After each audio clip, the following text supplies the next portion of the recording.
Hello, today is Tuesday, December 16th, and there's been an enormous amount of rain and flooding in my area, so I wanted to keep it cozy with the Comfy Cozy Witch Oracle deck today. Our first card is a Sacred Space. So that showed up again. So that means that we're in the process of building our sacred space, whether that is something that is physical or something that is more spiritual. And this time of year, it actually makes quite a bit of sense. It could be holiday preparations and maybe trying to get back in touch with the roots of the season and what that means to you. And the situation is blanket magic. So I love this card.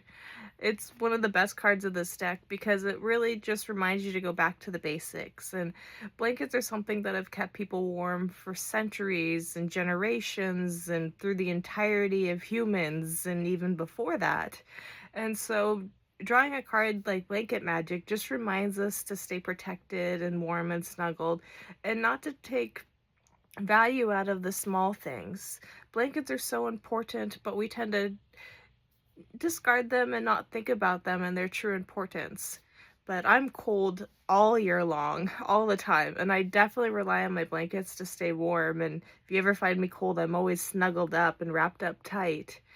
And just that idea of returning to basics does kind of work with the sacred space too.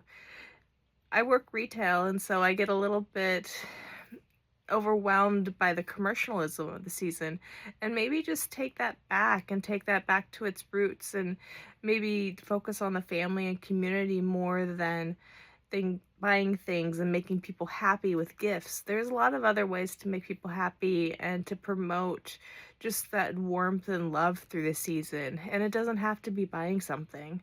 So maybe keep that in mind as you're building your sacred spaces for this time of year. And what can help? Oh, intuition. So this is another really good card, and that just reminds us to follow what we know and to be certain of it too.